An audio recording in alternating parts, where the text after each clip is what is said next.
Il y a l'oncle Momo qui s'approche de moi par derrière, qui m'enserre par derrière avec ses bras et qui vient attraper mes seins en les malaxant de ouf. Quoi ? Si Dieu existe, faites qu'il ne rentre pas, quoi.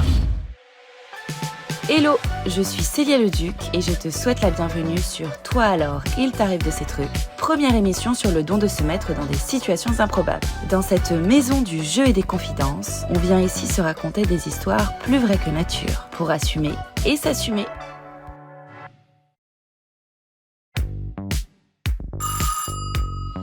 Pour cette toute nouvelle histoire, j'accueille aujourd'hui Roman B. Bonjour à tous, je suis ravie de vous retrouver pour ce nouvel épisode de Toi alors il t'arrive de ces trucs. Donc aujourd'hui je suis avec Roman. Salut tout le monde. Roman, bienvenue. Salut Célia. Je suis super contente de te recevoir ici.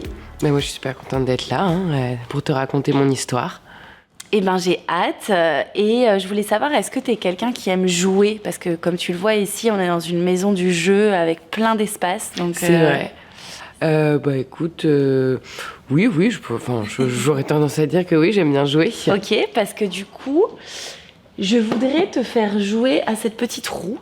Ah oui, sacré ouf. Voilà, une sorte de roue de la fortune qui est juste là. Ouais. Et en fait, je vais te demander donc de choisir un chiffre du coup entre 0 et 13. Très bien. Et voilà, tu le choisis, ensuite tu vas pouvoir tourner la roue. Ok, ça sera le chiffre 9. Ok, si jamais tu gagnes, ça sera à moi de te raconter une petite anecdote. Ok, très bien. Voilà. Et écoute, je te laisse tourner la roue. Allons-y. Ah. Non, j'ai pas été assez... Tu as perdu, ce n'est pas grave. Je sais plus si j'avais pensé à te demander en amont de notre conversation à préparer 2 vérités et un mensonge sur toi. Si, je les ai préparés. Trop bien, parce que je trouve que c'est cool, ça permet d'en savoir un peu plus sur mes invités. Ok. Alors, est-ce que tu peux me les balancer du coup ? Alors, première vérité ou premier mensonge, je me suis retrouvée lors de mon voyage au Japon à prendre une photo avec un des chanteurs du groupe BTS. Ok. Deuxième vérité et ou mensonge, il n'y a pas si longtemps que ça, je me suis retrouvée à faire de l'escalade avec Richard Sammel, qui est, pour ceux qui ne connaîtraient pas, le sergent Rashman dans Inglourious Basterds. Et dernière vérité ou dernier mensonge, j'ai dû prêter mon téléphone portable à un danseur étoile pour qu'il puisse regarder du porno. Oh, je sais pas, je dirais le mensonge, le deuxième. Qui était... Inglourious Basterds. Ah oui, Richard Sammel. Eh ben non, c'était une vérité, ça, pour le coup. Ok, alors c'est quoi du coup le mensonge ? Le mensonge, c'est que je n'ai jamais pris de photo avec un membre du groupe BTS. Ok, mais t'adores BTS. Mais je suis allée au Japon. Et t'es fan de BTS ou... Pas spécialement, mais je me suis dit que ça pourrait matcher avec mes 2 vérités. Ok. Et trop bien. Et du coup, on peut passer à l'histoire que t'es venue nous raconter aujourd'hui sur le plateau. Qu'est-ce que tu vas me raconter ? Je suis venue donc te raconter mon babysitting de l'enfer dans une famille de fous, je pense qu'on peut dire ça. Des tarés, quoi. De mon point de vue, un petit peu, oui, mais après... Je crois que c'est une histoire qui remonte à pas mal d'années, c'est ça ? Ouais, c'est passé il y a un peu plus de 10 ans maintenant, juste au moment où j'allais rentrer en école de commerce, si tu veux tout savoir. Ok. Alors, comment ça a démarré cette histoire ? Et du coup, ça a dû démarrer par le fait que j'allais rentrer en école de commerce et je venais de finir ma prépa, donc c'était le moment de la liberté retrouvée, j'ai envie de dire. Tu m'étonnes. Mais bon, la liberté tu veux un peu de thé ? Ouais, carrément, ouais. Avec plaisir. Okay. La liberté retrouvée, c'est toujours mieux avec un petit peu de sous.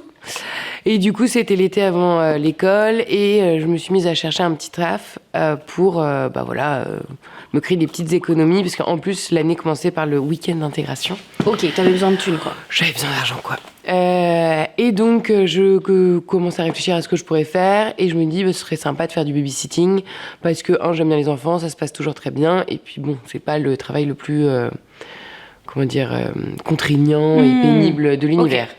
Donc, sur des sites d'annonces assez connus, je me mets à chercher des petites annonces. Je trouve pas grand-chose, mais bon, à force de chercher, au mois de juillet, je trouve une annonce d'une maman qui cherche une jeune femme pour garder ses 2 enfants pendant 2 semaines.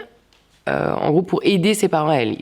Les enfants vont chez leurs grands-parents et du coup, le rôle de la jeune femme, en l'occurrence, moi, si je suis prise, serait d'aider les grands-parents avec les enfants. Ok, pendant combien de temps, du coup ? 2 semaines. 2 semaines, ah ouais. Et en plus de cela, à la Trinité-sur-Mer, donc c'est une ville sur la côte. C'est où ça ? Ouais, je connais pas du tout. C'est, si je me trompe pas, plutôt dans le sud de la Bretagne. Ah ouais, donc des donc vacances, sympa. un lieu de vacances sympa. Ouais, surtout que la Trinité-sur-Mer, c'est un peu, disons, huppé. Enfin, c'est beau, jolie baraque, jolie plage, Carnac est pas loin. Enfin, bref, très cool. Donc, je me dis, super, je postule. Et le lendemain, j'ai une réponse de la maman qui me propose un rendez-vous téléphonique. Donc, je me dis, génial. Bon, bah, je prépare le rendez-vous comme je peux. Qui est rendez-vous qu'on a calé le lendemain encore. On s'appelle le lendemain, on commence à papoter, le feeling passe bien. Elle me réexplique en gros que je vais devoir m'occuper de 2 enfants, enfin si je suis prise. Donc Léonie, la petite de 7 ans, et Tristan qui a 9 ans. Pendant 2 semaines pour aider ses parents, etc. De mon côté, j'essaye de me vendre, de dire que, je sais pas, que je m'occuperai très bien des enfants. Bon, bref, tout ce qu'on peut dire pour convaincre quelqu'un de... Pour un entretien d'embauche. Voilà, pour faire du babysitting. Le feeling vraiment passe très très bien. Et là, elle commence à me parler de ses parents à elle, donc, chez qui je viendrai. Ok, donc c'est les grands-parents. C'est chez les grands-parents. C'est chez les grands-parents. Ok. Et c'est ses parents à elle, pas à son mari. Et il y a toute la famille. Alors il se trouve que le premier week-end, oui, il y aura pas toute la famille, mais au global, non, sur la durée, il y aura eux. Ok. Plus. Mais en gros, c'est chez les grands-parents. Ouais. D'accord. Exactement. Maison de famille. Exactement. Et donc elle me dit qu'ils sont très pris parce qu'ils sont très actifs dans la vie, très bien. Et là elle me pose la question, est-ce que vous êtes croyante ? Et du coup en toute franchise je lui dis non, pas du tout. Elle me fait pas de souci, c'est juste que mes parents sont croyants et pratiquants et qu'il faudrait faire dire aux enfants le soir Notre Père et le Je vous salue Marie. Okay. Prière qu'à ce moment-là je connaissais pas, mais bon, tu te dis sortais de 2 ans de prépa, donc apprendre de prière, j'étais en mode, je pense que c'est dans mes cordes. Donc je lui dis ça et je lui dis s'il y a juste un process ou une manière de faire, faudra juste m'expliquer et pas de souci quoi. J'ai pas de problème, même si je suis pas croyante. Toi t'es pas croyante, mais ça te dérange pas de le faire pour le taf quoi. Bah oui, et puis pour les enfants, enfin c'est leur religion, pas de souci. On continue à parler, et puis l'entretien finit par se conclure et elle me dit, j'aimerais bien que ce soit vous qui veniez s'occuper de mes enfants, j'ai un bon feeling, donc si c'est toujours ok pour vous, moi je serais ravie. Ok, donc t'es prise, t'apprends que donc t'es prise. Je suis prise, donc je lui dis que je suis ravie, et puis on raccroche, et je m'empresse d'aller dire la bonne nouvelle à mes parents, qui sont très contents pour moi, pour le début de cette nouvelle partie de ma vie. T'as décroché ton job d'été de rêve sur le papier de rêve. Exactement, sur le papier de rêve, c'est ça. Et en plus c'est fin août, ce babysitting, donc j'ai encore toutes les vacances pour profiter. Donc je profite. Arrive donc, après avoir bien profité de mes vacances, le 14 août. Ok, tu te rappelles de la date. Oui, c'est difficile à oublier. Tout est marqué dans ta tête. C'est ça. Donc j'ai pris mes billets et donc c'est le jour où je monte dans le train pour rejoindre la Trinité-sur-Mer. Et les parents m'ont gentiment proposé de venir me chercher à la gare. Donc sympa. Et je suis pas déçue parce que quand j'arrive à la gare et que je sors, donc c'est une toute petite gare sur le parking, c'est une Porsche qui m'attend. Donc je me dis... Super. Sympa. Je me dis ok. J'arrive dans une famille qui a l'air quand même plutôt aisée, etc. Donc je monte en voiture, on commence à papoter. Le temps du trajet, ça se passe très bien. Le père a l'air très cool aussi. Et là, on arrive devant la maison. Donc mes premières impressions, la Porsche était un gros indicateur quand même. Mais ça se confirme quand je vois la maison, qui est une énorme maison en pierre meulière, à 100 mètres de la plage à peu près, ouais, mais à peine. Le rêve. De ouf, avec un énorme jardin, enfin c'est limite un parc, et une petite maison à contrebas. Bref, énorme domaine quoi. À la Trinité-sur-Mer, ça en dit un peu long quand même sur où tu arrives. Oui, parce que c'est un endroit huppé en plus, la Trinité-sur-Mer. Ouais, j'ai jamais regardé le prix des maisons, mais ok. ça va être donné.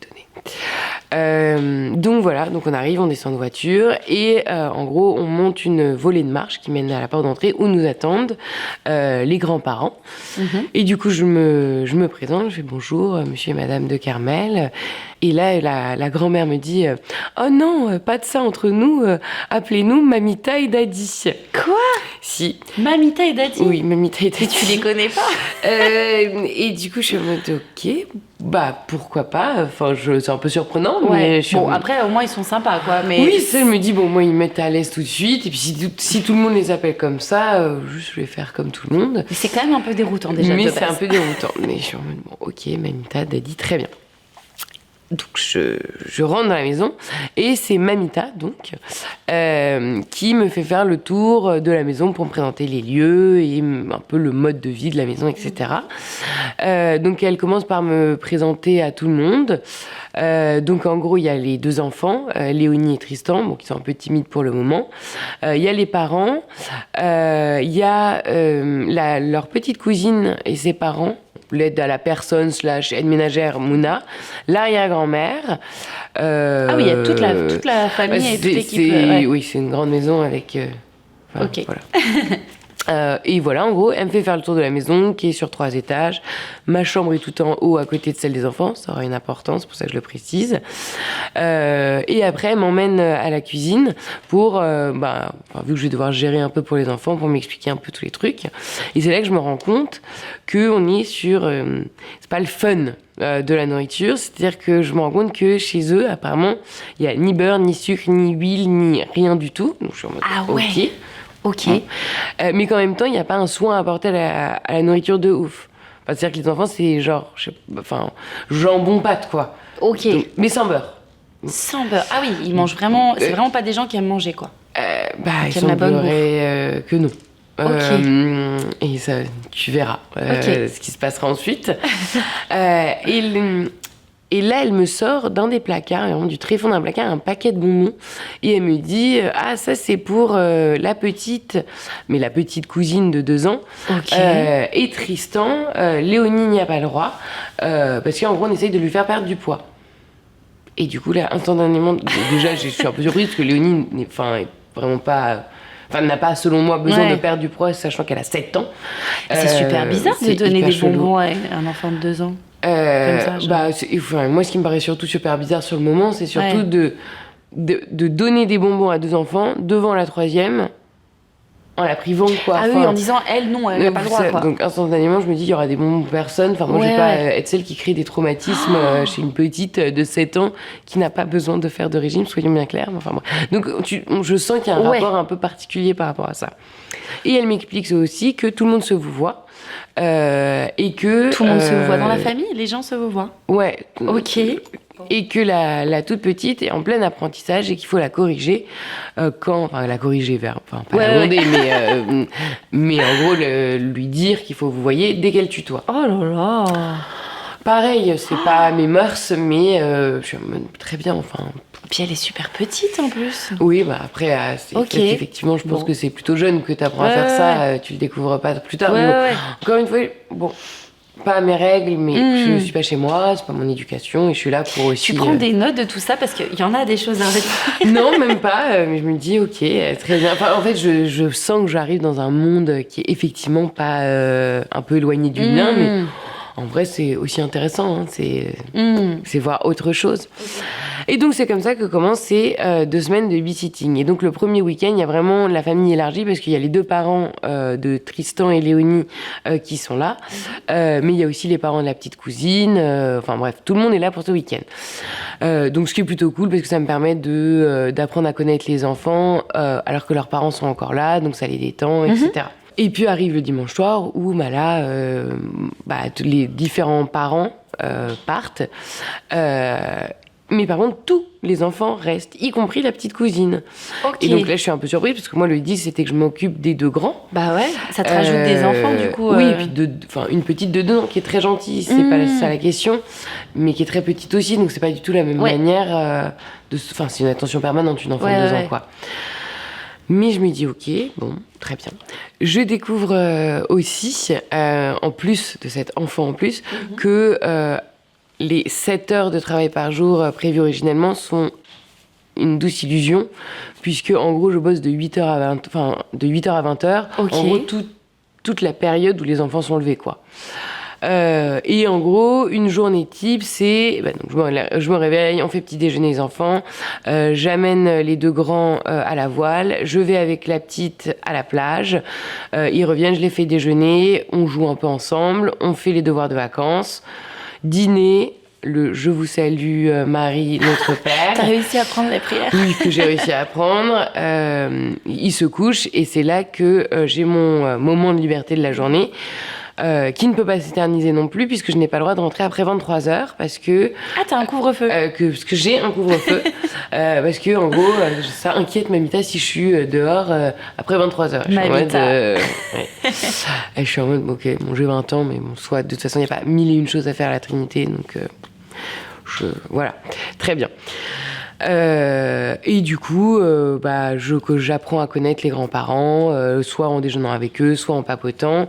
Les rapports sont détendus, même s'il y a certaines choses qui me perturbent, je dirais, un peu dans leur rapport avec leurs petits-enfants, parce que je trouve ça assez froid, voire un peu indifférent parfois.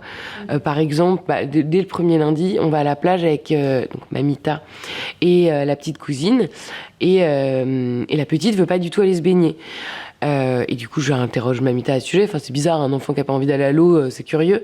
Et elle m'explique qu'en gros, il y a quelques mois, elle est tombée dans l'eau pendant une sortie kayak. Depuis, elle a peur de l'eau, donc elle veut plus aller dans l'eau. Et tout le monde s'en fout. Enfin, et ça donne l'impression que tout le monde s'en fout, elle va plus, quoi. Donc elle veut plus aller dans l'eau, donc elle va plus dans l'eau. Et je suis en mode, dans ma tête, moi, je suis en mode, oui, mais si personne vient la rassurer là-dessus, ça crée encore une fois un petit traumatisme qui va perdurer dans le temps, alors que... Bah oui, elle est petite en plus. Il faut... je sais pas, pour moi, c'est à cet âge-là, justement, qu'il faut la réhabituer. Mais non, c'est pas... Donc moi, tout le temps où je serai là, mon but va être à chaque fois de l'emmener à la plage et par des petits jeux et tout, de la rassurer, de lui montrer que l'eau, c'est pas si terrible, c'est pas si dangereux, c'est pas... Ok, voilà, donc toi, tu le fais ça. Je me mets comme mission de me dire, ok, cet enfant ne va plus avoir peur de l'eau. Et on y arrive, toutes les deux, ensemble. Et du coup, ce sera un peu ma seule fierté de toute cette histoire. Et je me dis, au moins, ça aura apporté ça à cet enfant, donc c'est déjà très bien. Donc après, elle est plus rassurée par l'eau.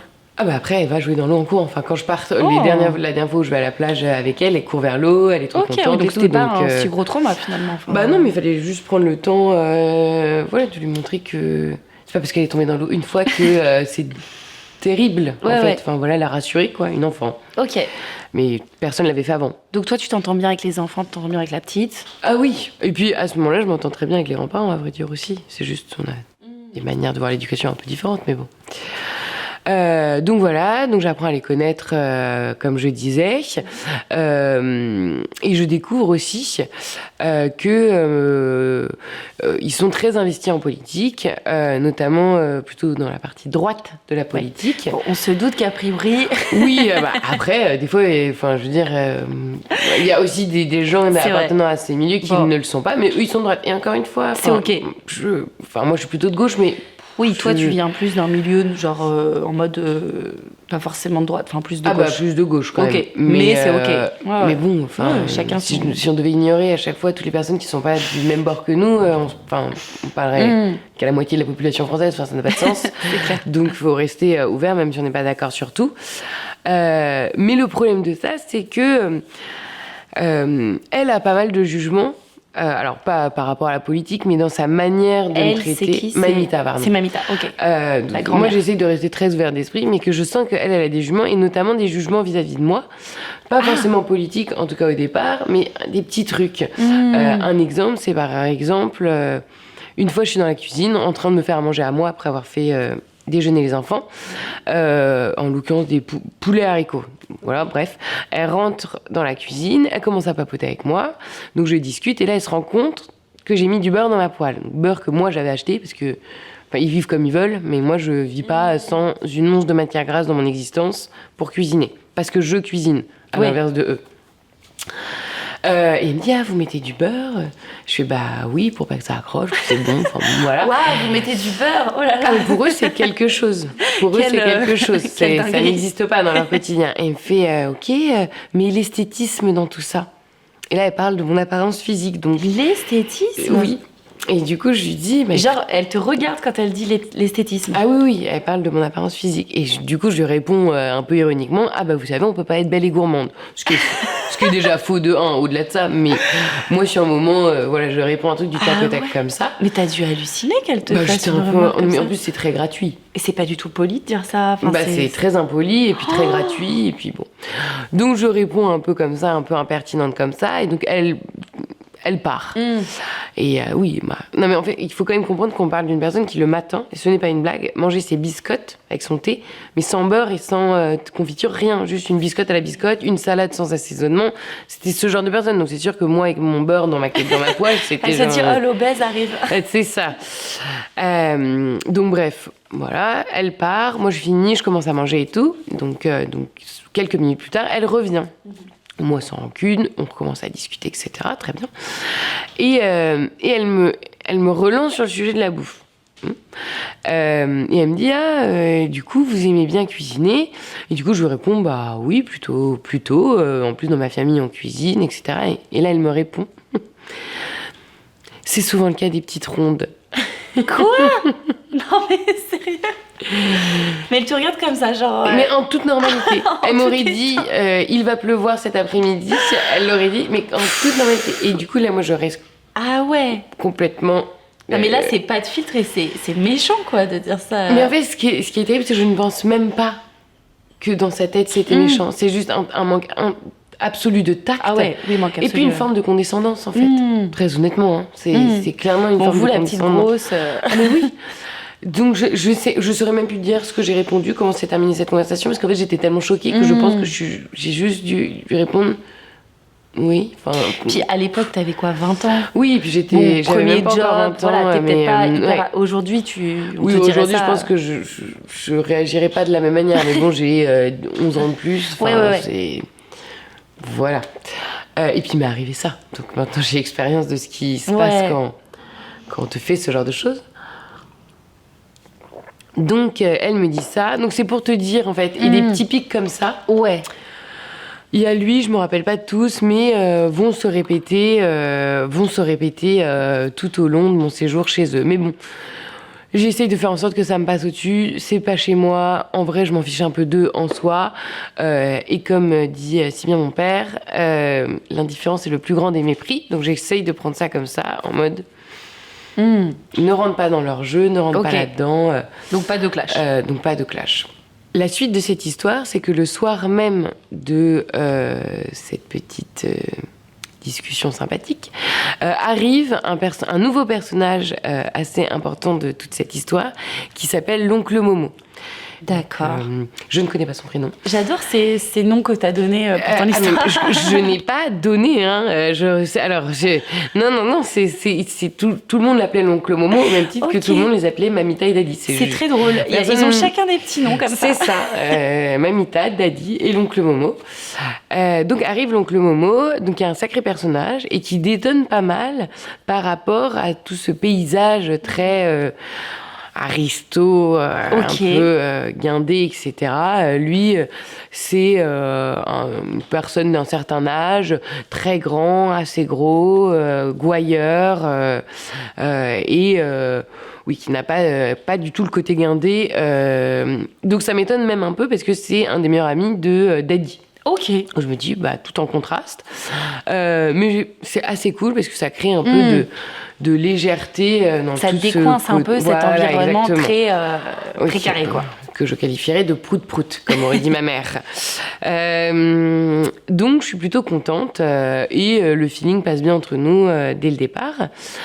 Même si, ça ne va pas forcément durer. Tu me fais un petit spoiler, là. Ouais, je fais un petit teaser. Petit teaser.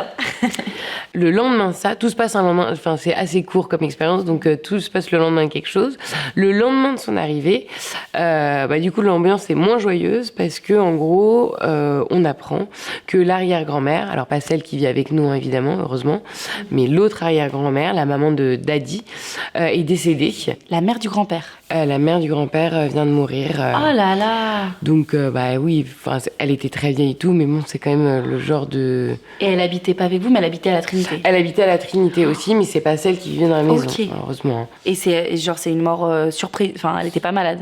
C'est une mort de vieillesse, quoi. Ok. Mais elle était vraiment très très vieille, quoi. Mais... Ok, ouais, donc toute la famille est sans dessus dessous, j'imagine. Oui, c'est quand même Ouais. le genre d'événement qui chamboule. Mais l'oncle Momo, malgré tout, vient apporter un peu de gaieté dans tout ça.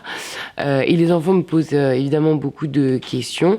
Et j'essaye d'y répondre en leur expliquant que leur mamie est allée au ciel, au paradis, en respectant... voilà, la croyance, les croyances de la famille.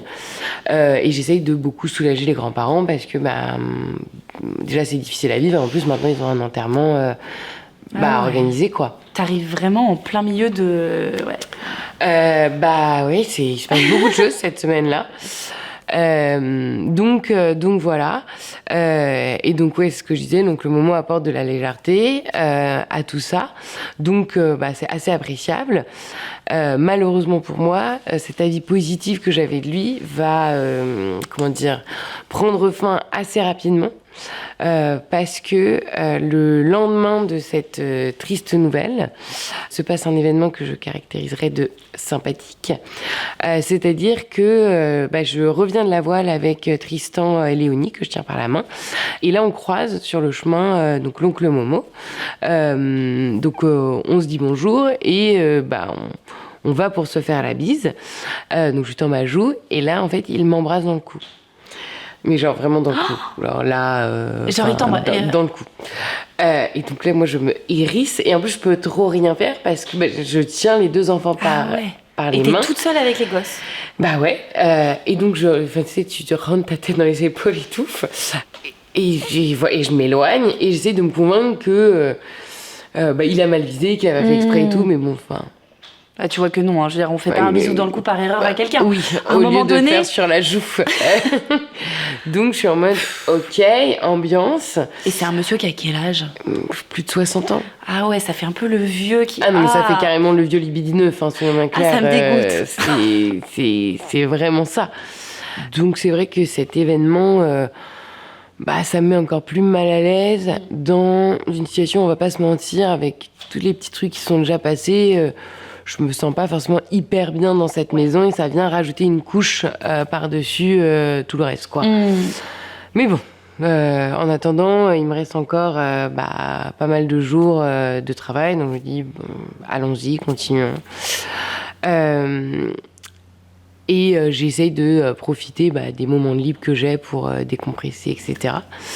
Le soir de cet événement, quand je rentre à 22h58 pour ton couvre-feu, pour mon couvre-feu, j'ai Daddy qui vient me voir dans la cuisine. J'étais en train de me préparer un petit thé pour me proposer de venir discuter avec lui et l'oncle Momo dans le salon parce qu'ils étaient en train de papoter.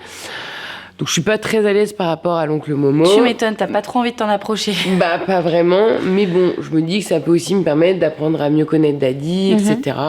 Donc je me dis, allons-y. Donc je m'installe avec eux et on commence à discuter de tout, de rien. Et à un moment donné, ça commence à partir vers des sujets un peu plus politico-sociétaux, mais bon, pourquoi pas. Et donc c'est vrai qu'ils se rendent compte dans ce cadre que je suis plutôt de gauche. À un moment donné, ils parlent du mariage homosexuel en expliquant que eux ils étaient dans la manif à lancer des tomates sur les gens tu sais, pour la famille contre le mariage pour tous, contre le mariage pour tous et pour la famille classique, si je puis m'exprimer ainsi. Donc forcément tu donnes ton avis. Oui, mais je le fais sans exagération non plus, quoi. Parce que voilà, avec du calme et sans prendre non plus des opinions trop tranchées. Le but n'est pas de les froisser ni rien. Mais voilà, il voit bien que je suis plutôt dans le camp adverse, si on veut. Et en plus de ça, à un moment donné, la conversation diverge vers la religion. Et j'ai le malheur de dire que fut une époque, j'aurais bien aimé être croyante. Alors, c'est pas exactement ça, mais il y avait une forme d'intérêt. Oui, tu t'intéressais à ça, quoi. Voilà, etc. Et donc là, Daddy se prend se met à avoir comme mission de vouloir me faire devenir croyante, comme si, j'en avais encore envie, et deux, que ça pouvait arriver comme ça, tu discutes pendant 5 minutes avec quelqu'un, bim, tu trouves la foi. Enfin, pas du tout, à vrai dire, je ne pense pas. Mais bon, et il me sort même cette phrase, mais vous savez, Claudel est rentré dans une église, et quand il en est sorti, il était croyant. Du coup, moi, dans ma tête, j'étais en mode, oui, super pour Claudel, mais... ça ne va pas m'arriver, mais je ne dis rien, je botte un peu en touche, je veux froisser personne. Oui, donc, tu veux que ça se passe bien, quoi. Oui, voilà, exactement, donc je fais, bon, voilà. Okay. On continue un peu à discuter, et puis, voilà, ça se termine, parce qu'il est tard, voilà. Et moi, au-delà de ça, j'ai bien aimé cette conversation, je veux dire, c'est des gens qui ont des opinions très différentes des miennes, donc c'est aussi très riche, quand même, de pouvoir discuter, avec des gens qui ne sont pas d'accord, surtout avec soi-même. Donc voilà, globalement, je suis plutôt contente. Je vais me coucher, l'esprit tranquille, et je vais me rendre compte, malheureusement, que ma vision, moi, de cette conversation, qui pour moi n'était qu'une conversation, c'est pas comme ça que l'a vécu Dadi. Et je vais le découvrir très vite, dès le lendemain. Puisque, alors que je suis en train de faire de la vaisselle du déjeuner des enfants, j'ai Mamita et Dadi qui rentrent dans la cuisine, et Mamita qui me dit d'un ton très solennel, « Oui, Romane, nous avons besoin de vous parler. » Donc, je suis en mode OK. J'aime bien l'accent que tu prends. Oui, mais il parlait vraiment avec un accent comme ça. Je le fais très mal, mais il parlait vraiment comme ça, avec cet accent caractéristique. Donc, je m'essuie les mains, je me retourne vers eux, et elle me dit oui, Dadi m'a parlé de la discussion que vous avez eue hier. Je fais oui, OK. Je suis toujours perplexe. Donc là, elle commence à faire un long laïus sur la discussion, sur mes opinions politiques, sur nanana, sur nani. Je suis en mode oui, OK. Et là, elle me dit, Romane, nous allons devoir nous séparer de vous. Quoi ? Nous avons peur que vous détourniez les enfants de la foi. Vous n'êtes ni assez de droite, ni assez catholique, ni assez bourgeoise. Quoi ? Et du coup, tu es rien là. Je suis rien. Et du coup, moi, je suis, honnêtement, complètement choquée. Parce que bon, à la limite, ni assez catholique, ni assez de droite, soit, c'est très vrai.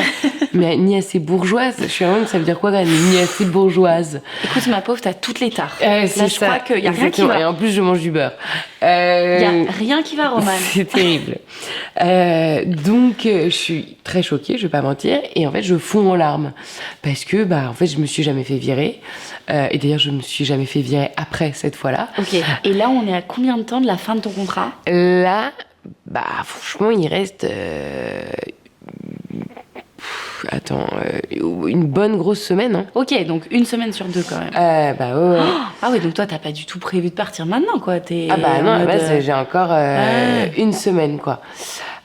Et donc, je suis assez choquée quand elle me dit ça. Et en fait, je fonds en larmes parce que, en plus, je suis confrontée à beaucoup d'intolérance. Choc émotionnel, en fait. Oui, complètement. Et donc là, ils attestent encore de leur immense empathie, puisque ils sont très mal à l'aise. Et Mamita me dit reprenez-vous, voyons. Donc, je suis en mode, mais vraiment... Mais qui sont ces gens, quoi ? Mais qui sont ces gens ? Donc en fait, je quitte la maison pour aller marcher sur le port, me vider la tête, penser à autre chose et aussi appeler mes parents. Et j'ai pas le temps de le faire car entre-temps, donc Camille, la maman des enfants, m'appelle parce qu'elle a eu la nouvelle par ses parents sans doute. Et donc elle m'appelle et ça, j'avoue, ça me fait du bien, pour s'excuser, me dire qu'elle n'est pas du tout d'accord avec la décision de ses parents, que je serai payée quoi qu'il arrive pour les 2 semaines, etc. Donc, encore heureux, j'ai envie de dire, mais ça Là, tu trouves quand même quelqu'un qui, à un moment donné, te réconforte. Au moins, dans toute cette famille de fous, il y en a au moins une qui trouve ça pas normal, ce qui est en train de se passer. D'autant qu'en plus, ils me virent, mais ils m'ont annoncé qu'ils voulaient quand même me garder jusqu'à l'enterrement de l'arrière-grand-mère, qui est le lundi ou le mardi. Ah ouais. Le lundi. Bouge trop, quoi. Parce qu'ils ont besoin d'aide. Donc, je risque de détourner les enfants de la foi, mais pas trop quand même, quoi.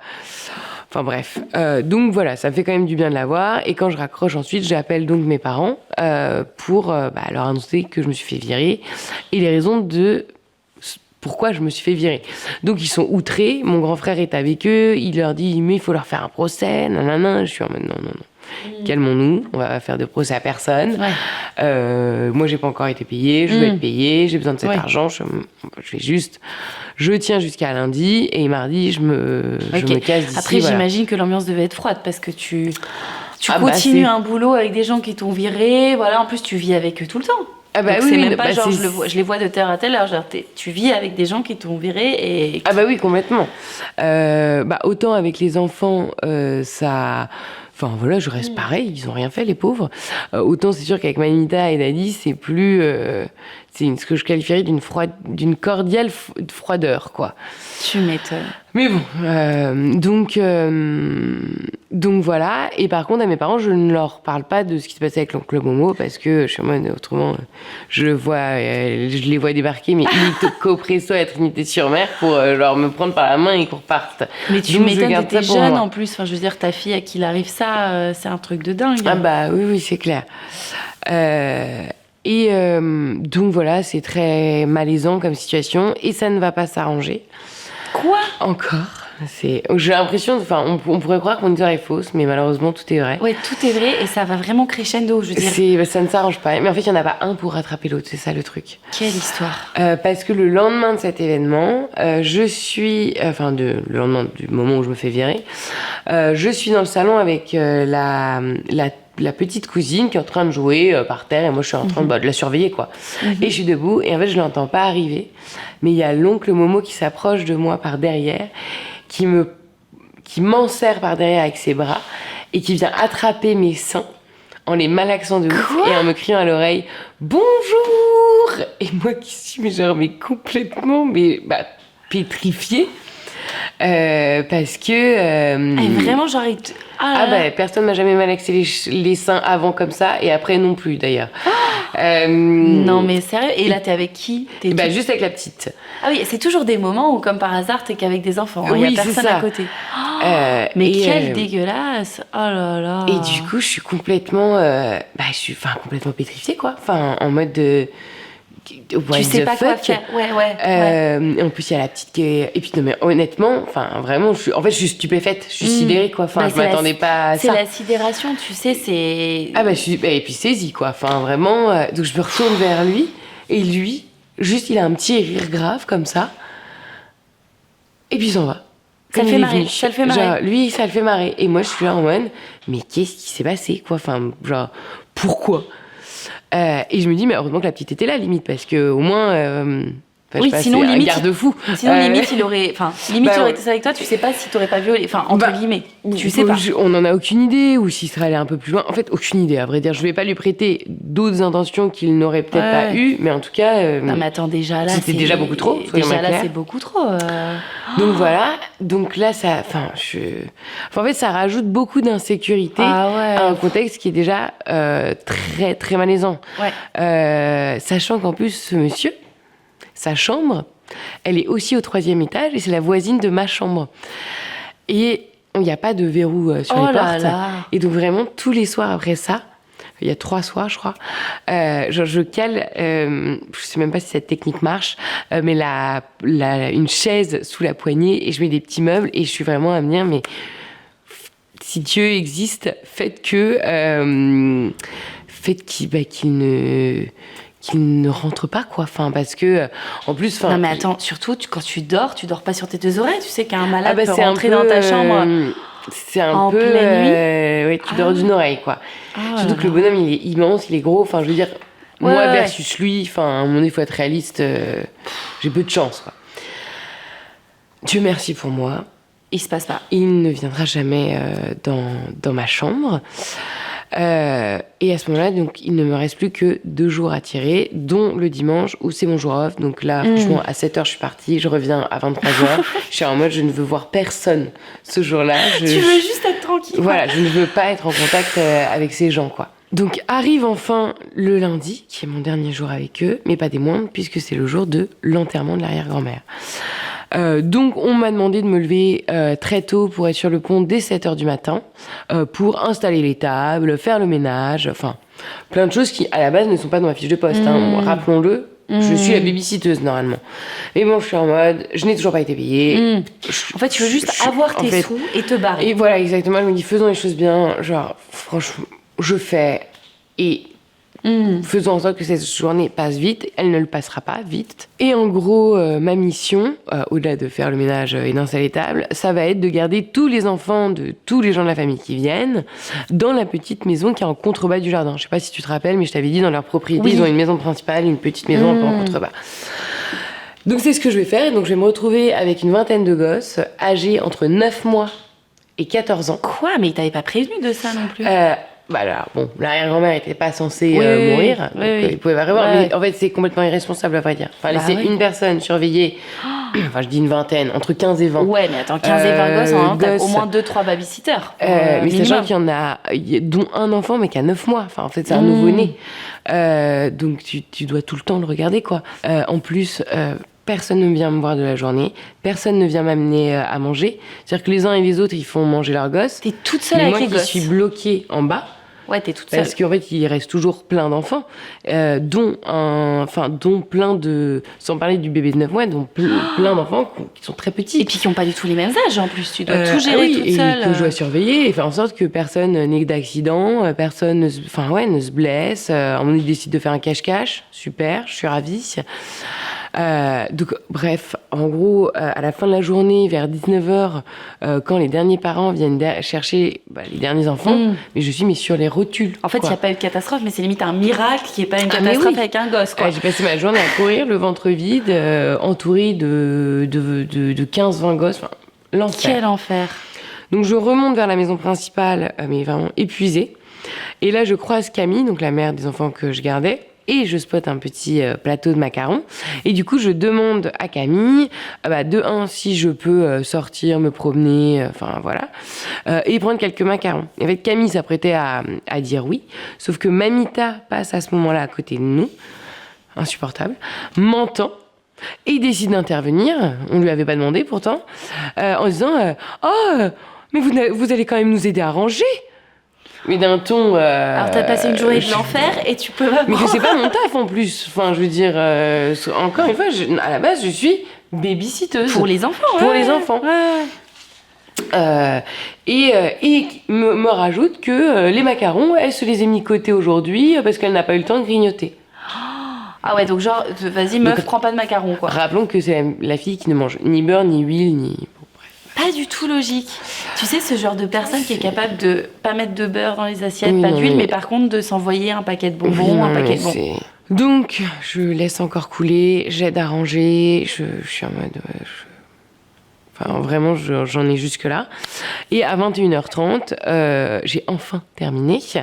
Et là, je sors direct pour aller me promener un peu sur le port en me disant « Romane, demain, tu pars, tu vas avoir ta thune, tu vas avoir... parce que oui, avant que je sorte, quand même, la maman m'avait donné l'argent. Donc là, j'étais en mode, c'est bon, j'ai les sous. Ok, donc tu vas pouvoir repartir. Donc je me promène et en fait au moment, donc à 22h58, où je remonte vers la maison pour rentrer, je croise le père des enfants qui est avec l'oncle Momo en train de se diriger, de ce qu'ils me disent, vers un bar dans le port pour prendre un verre. Et du coup, le père me propose de les accompagner.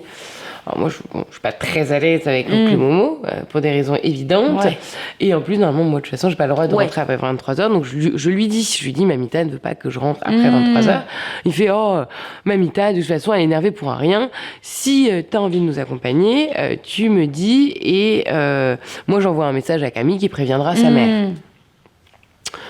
Et en fait, je me dis, bon... ça me permet de repousser encore le moment où je rentre. Il y a le père des enfants, donc le Momo n'est pas un grand danger. Allez, go. Et puis ça me fait un peu un pied de nez de pas rentrer à 23h pétante le dernier jour. Et maintenant j'ai mes sous en plus. Tu dis boire un coup pour juste décompresser. Et voilà, exactement. Donc je les accompagne. Donc on va s'installer dans un petit bar dans le port. Et l'oncle Momo arrive quand même à me mettre mal à l'aise en glissant une de ses mains sous mes fesses au moment où je m'assois, bien sûr. Hein. Classique. Oh là là. Donc je bondis de ma chaise et là le père des enfants qui est avec nous quand même le rabot en lui disant que il peut pas faire ça, mais bon c'est toujours, tu sais, ils il se fait pas engueuler, quoi. C'est oncle Momo. Ah oui, oncle Momo, calme-toi. Mais limite, comme si c'était pas si grave, quoi. Oui, exactement. Donc voilà. Mais du coup, les attentions de l'oncle Momo se dirigent plutôt vers la serveuse, qui, elle, a beaucoup plus de caractère que moi à cette époque. Et clairement, l'envoie péter, mais direct. Donc je suis en mode, voilà. Je suis en mode, prenons modèle sur cette jeune femme.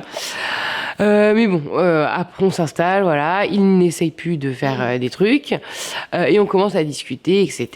On papote, et à un moment on diverge vers des sujets philo, je sais plus lesquels, etc. Et c'est à ce moment-là que Camille, donc la femme du père des enfants, débarque dans le bar. Donc je la salue, elle m'ignore complètement, et elle regarde son mari, elle fait mais je croyais que c'était un verre entre garçons. Mais non. Vraiment, genre là vraiment. Genre crise de jalousie, quoi. Je suis en mode, sérieusement, mais bon. Et du coup, son mari lui dit, non, mais on a croisé Roman, c'est pour ça que je t'ai envoyé le message. Ah ouais. Enfin, voilà, quoi. Donc la nana qui était la plus normale, entre guillemets normale, un peu compatissante pour toi, là limite elle se transforme. Oui, non mais le tableau complet, quoi. Et du coup, donc son mari lui dit, installe-toi avec nous, etc. Donc elle s'installe, et nous on reprend notre discussion, mais le père des enfants a pas le temps de dire 3 phrases sur le sujet sur lequel on était en train de parler, que elle lui dit, mais tu vas arrêter de faire ton intéressant et tout. Donc là j'étais en mode, c'est bon, moi la crise de la jalousie ultra cliché de la mère vis-à-vis de son mari par rapport à la babysitteuse, qui est 10-15 ans plus jeune, c'est bon, quoi. Et surtout que tu venais juste boire un verre pour te détendre, et là encore. Donc là, je me dis, c'est bon, la coupe est pleine. Mais quoi. c'est vraiment le babysitting de l'enfer. Mais j'espère que t'as été bien payée pour ça. Mais même pas. Même pas. Même pas. C'était même pas bien payé. Pour toutes les heures que j'ai travaillé, pas du tout. Donc en gros, je suis en mode, ok, je vais pas rester dans cette ambiance très longtemps. Je finis mon verre très vite. Et après, je prends congé en disant, bon, je suis fatiguée, il faut que j'y aille. Et donc voilà, et donc je rentre et je vais me coucher, et le lendemain c'est le jour du grand départ. Tu pars loin de cette famille. Et quand je suis dans le train, je suis en mode, mais qu'est-ce qui m'est arrivé, quoi? Je réalise vraiment que je suis rentrée dans un énorme cliché, que ces gens sont quand même stratosphériques. Et que t'as vécu surtout ascenseur émotionnel sur ascenseur émentionnel. En vrai, tu venais pas que pour garder les gosses. Critique sur ton physique, le mec malade. Mais surtout, critique sur mon physique, ma manière d'être, tout. Ouais. En plus, t'étais assez jeune à l'époque, t'avais 20 ans. Bah oui, j'avais même pas encore 20 ans à ce moment-là, j'avais 19. Et on en avait parlé un petit peu en off. Bon, tu m'avais jamais vraiment raconté l'histoire, mais cette histoire d'agression où en fait oui, mais c'est ça qui est fou, c'est qu'en plus quand t'es jeune comme ça, en plus le gars me prend par surprise, c'est qu'en plus, tu vois, j'ai pas réagi, je suis restée complètement pétrifiée, et c'est la première fois que j'étais confrontée à autant d'intolérance et puis d'attouchement, on va pas se mentir, et c'est vrai que je suis restée complètement pétrifiée parce que j'étais stupéfaite en fait, de ce qui était en train d'arriver. J'avais entendu que c'était, tu sais, comme les filles qui sont agressées ou violées, c'est l'état de sidération. Ah mais oui, mais c'est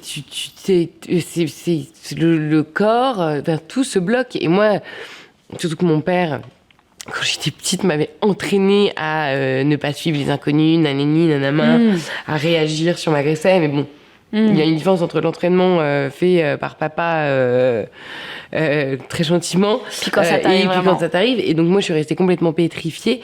Et voilà, j'aurais eu envie de m'énerver, en fait, tout simplement. D'être cette meuf qui mec, exactement. Touche-moi pas, quoi. Même si, sous ma claire, je suis pas sûre que ça aurait changé quoi que ce soit à la situation, parce que lui, il était complètement hors sol, donc le Momo, donc je pense que ça lui aurait fait ni chaud ni froid, quoi. Et là, tu réussis à repartir de cette maison, ça se termine, cette histoire? Ah bah oui, le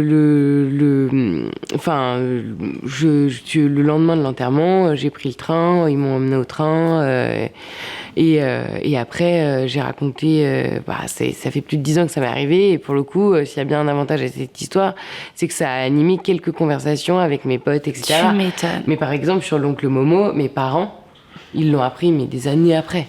Sinon, limite, il serait venu lui casser la gueule, quoi. Oui, puis tu vois, t'as pas envie qu'ils s'inquiètent ou que machin. Donc, je leur ai dit, autant à mes amis, ils l'ont su direct, autant mes parents, j'ai laissé passer du temps. En tout cas, c'est une sacrée histoire, la Romane. Hein. Franchement, c'est très très cliché. Là, c'est vrai que ça fait plusieurs années, donc t'as pris du recul. Oui, mais j'imagine à quel point, enfin, même les gens qui nous regardent, qui nous écoutent, enfin, je sais pas si ça vous est déjà arrivé une situation comme ça, mais franchement, tu viens faire un babysitting, tu te retrouves dans un bourbier pareil. Ah oui, non, je m'y attendais pas non plus. Et je suis pas sûre que j'aurais signé si j'avais su. Tu m'étonnes. Oh là mais là. bon, ça fait des histoires à raconter. Et puis écoute, aujourd'hui, je la raconte à toi, à vous tous. Donc, c'est aussi une petite manière de prendre une sorte de revanche et de même si j'ai pas donné les vrais noms, etc. Les personnes concernées sauront se reconnaître. Mais tu sais, on va poster l'épisode, on le mettra même dans les groupes Facebook de Trinité-sur-Mer. Comme ça se trouve, je serais très très contente s'ils l'entendaient. En plus, tu sais, comme c'est une grande famille, on n'est pas à l'abri qu'il y en ait un qui tombe dessus. Exactement. Et puis bon, les surnoms, eux, sont véridiques, donc c'est peu copiable comme. Eh ben, en tout cas, merci Romane pour être venue me raconter cette histoire de rien, complètement rocambolesque. C'est vrai que comme tu l'as dit, on se dit mais c'est pas possible, c'est pas vrai, il va pas se passer encore ça et ça et ça. T'as vécu un vrai film. Ouais, complètement. Franchement. Et puis c'était un peu. Non, merci à toi de m'avoir invité, de m'avoir donné l'opportunité Toi alors il t'arrive de ces trucs là. Je crois que c'est une aventure dans laquelle il t'est arrivé mais des trucs de fou. Oui, c'est ça. Et Romane, c'est pas terminé puisque maintenant je vais te demander de te prêter un exercice. C'est le flash quiz No Shame. Ok. Voilà. Eh ben, écoute, j'ai hâte.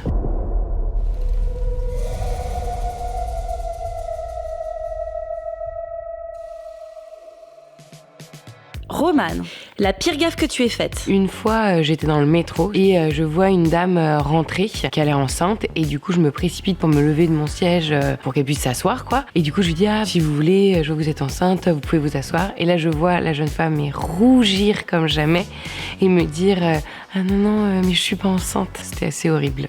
Je suis vite sortie du métro. Tu préfères avoir envoyé un mail par erreur à une personne qui ne devait surtout pas le lire, ou bien recevoir un mail qui ne t'était pas destiné et dans lequel des personnes qui semblaient t'apprécier font du bashing contre toi? La deuxième option, au moins comme ça, je suis au courant. Ce que tu adores faire quand personne ne te regarde? J'adore broder dans mon canapé avec un petit cappuccino à côté. Ta musique inavouable préférée? Le Lundi au soleil de Claude François, qui est une sorte de Madeleine de Proust. Ta plus grande peur dans la vie? Les regrets. Ta pire situation de stress? Alors, c'était sur un tournage où j'étais première assistante et en gros, on avait une scène où on devait faire exploser une voiture et il se trouve que nous avions sur le plateau la chienne du président Hollande et donc j'avais bien dit à ma seconde et ma troisième de l'enfermer pour qu'il n'y ait aucun risque, etc. Et en fait, au moment où on est prêt à tourner, là, elles me disent qu'elles ne savent pas où elle est et du coup, c'est le branle-bas de combat, mais sachant que c'est des énormes préparations, ce genre de scène. Donc, je dois avouer que j'étais assez stressée et que je ne voulais surtout pas faire exploser la chienne du président. Un défaut pas glamour que tu as? J'ai pas mal d'allergies. J'utilise une quantité stratosphérique de PQ pour me moucher et c'est même devenu une sorte de running joke avec mes potes qui m'ont offert 60 rouleaux pour mon anniversaire. Question baguette magique, si tu pouvais revenir en arrière sur un truc de ta vie, ce serait quoi? Typiquement, par rapport à l'histoire que je viens de raconter, je pense que je retournerai en arrière et que je leur dirais leurs 4 vérités à cette famille de fous et je serais un petit peu plus intense, je pense. Merci Romane. Eh ben, merci tout le monde d'être resté avec nous pour cette émission, d'avoir suivi cette histoire de folie. En tout cas, on a encore plein d'autres histoires à nous raconter, donc restez connectés. Vous pouvez donc nous suivre sur les réseaux sociaux puisqu'on partage plein de contenus exclusifs. Également, vous abonner pour être alerté des nouveaux épisodes à notre chaîne YouTube. On est aussi sur toutes les plateformes podcast, donc pareil, vous abonnez. Mettez-nous 5 étoiles sur Apple Podcast si vous voulez nous aider parce qu'on est une émission qui se lance, donc ça nous donnerait un super coup de pouce si vous pouviez faire ça. Et puis les réseaux sociaux, on va vous dévoiler plein de contenus exclusifs, donc n'hésitez pas à liker, vous abonner, commenter. Et puis surtout, je vous dis à mardi prochain pour une nouvelle histoire de folie.